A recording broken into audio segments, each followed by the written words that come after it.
تفضل. بلكي جماعه يا اخي خليه يكمل، خليه يكمل. تفضل يا تفضل يا حيوان ناطق، تفضل. لا يا سيدي نفس الرد. انت بدك تحكي. ارجوك رجاء حار، هذا كلام غير مزبوط. رجائك مقبول دكتور، تفضل. تفضل.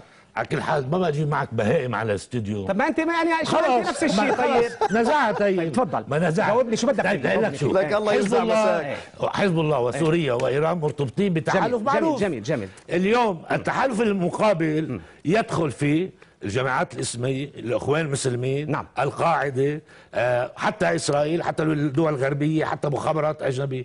اليوم في حرب استراتيجية على المنطقة. طيب بس بدي أسألك كيف أمريكا بتدعم النصرة؟ كيف أمريكا بتدعم النصرة وبتحطها على لا ما عم تدعم النصرة. الولايات المتحدة رفضت من زمان دعمون. طيب ماشي. لكنها عبر قنوات ثانية تدعم الإخوان المسلمين. جميل. اليوم بمصر من يدعم الإخوان المسلمين؟ مين يدعم الإخوان المسلمين؟ وفي دول خليجية تدعم السلفيين. نعم. الإخوان تدعمهم قطر، تركيا ودول أخرى. ماشي. اليوم في هذا التصغير للوضع في سوريا هو تصغير للواقع المرير للمنطقة كلها. منطقة على فوهة بركان وتغيير. جميل. وستتغير في عدة جميل. لذلك اليوم القول انه في مجموعه متحارب هون او مجموعه تحارب هون، انا ما عندي مشكله انه هناك من ياتي ويقاتل في سوريا سواء مع المعارضه او مع الدوله. جميل. انا مع على المشروع السياسي لمستقبل سوريا. رائع. وليست على وجود اجانب في الداخل. رائع جدا. كيف ترد على هذه الكلمه؟ الرجل يقول لك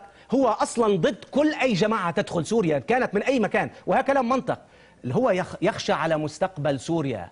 السوريون لم يتحركوا، لم يطالبوا بالإصلاح والتغيير كي ينتقلوا من السيء إلى الأسوأ. هذا هو كلامك ولا لا؟ صح. تفضل. انبسطت هلا؟ ممنون. تفضل. مين الرجل بالموضوع أول شيء؟ بنص دقيقة، بربع انتهى الوقت.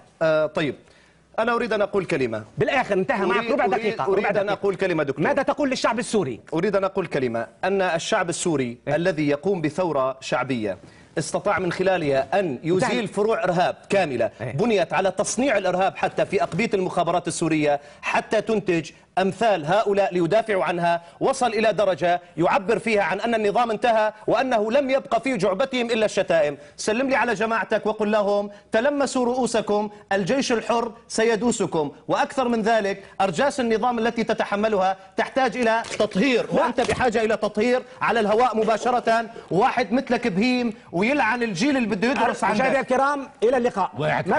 ما بصير انت واللي إلى اللقاء. إلى اللقاء. بدك تطهير من أرجاسك. على ابوك يا ابن الشرموطه. لا لا لا لا لا لا لا لا لا لا